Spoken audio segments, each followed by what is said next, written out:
بیٹا ہم حصہ نظم پڑھیں اور اس میں ہم نظم جو پڑھیں اس کا عنوان ہے آزادی، اور یہ اس کے شاعر جو احسان دانش ہیں۔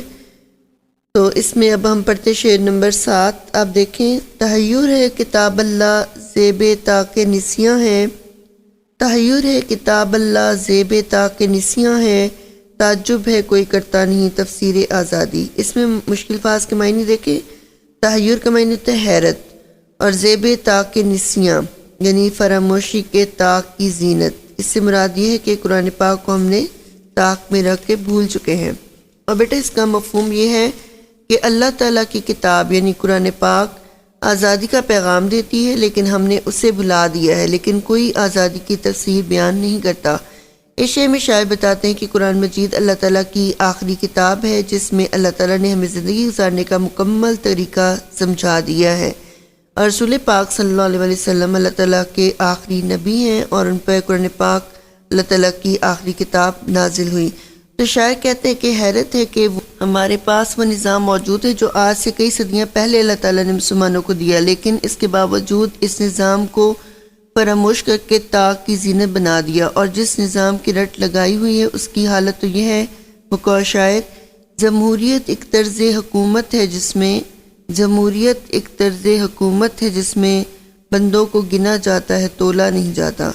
حیرت اس بات پر ہے کہ نظام موجود ہونے کے باوجود اس کی تفسیر کوئی نہیں کرتا۔ حکمرانوں کا خیال یہ ہے کہ دین حکومتی نظام کے لیے ہماری رہنمائی نہیں کرتا، نہ سیاستدان اور نہ ہی علماء کرام اس کی تفسیر بیان کرتے ہیں۔ قرآن مجید کی تعلیمات مسلمانوں کے لیے مشعل راہ ہے، لیکن ہم ان تعلیمات سے فائدہ نہیں اٹھا رہے۔ اس کتاب کو پڑھنے، سمجھنے اور اس پر عمل کرنے کے بجائے اسے اللہ تعالیٰ کی مقدس کتاب کو خوبصورت غلاف میں لپیٹ کر گھر کی الماریوں کی زینت بنا دیا ہے۔ اللہ تعالیٰ نے قرآن پاک کے ذریعے اپنے احکامات ہم تک پہنچا دیے ہیں۔ یہ کتاب قیامت تک کے لوگوں کے لیے موجب ہدایت ہے۔ قرآن مجید اللہ تعالیٰ کا بھیجا ہوا ایک مکمل منشور زندگی ہے، ایک بہترین ضابطۂ حیات ہے۔ اسے بھیجنے والا ہر دور کی ہر ضرورت سے آگاہ ہے۔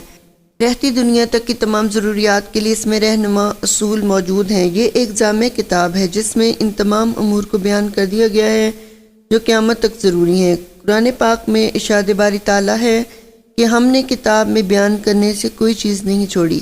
قرآن مجید میں ہر قسم کا علم موجود ہے۔ انسان قیامت تک ہر میدان میں اس سے رہنمائی حاصل کرتا رہے گا، عبادات ہوں یا معاملات، سائنسی ارتقاء ہو یا فلسفیانہ امور، ادب کے سلسلے ہوں یا آداب کے قرینے، سیاست کی رمزیں ہوں یا آزادی کا پیغام، غرض قرآن ہر رخ حیات کے لیے بہترین رہنمائی فراہم کرتا ہے۔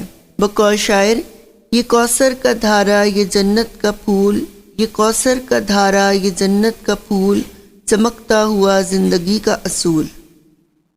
اور ایک اور شعر ہے کہ مگر اب یہ آئینہ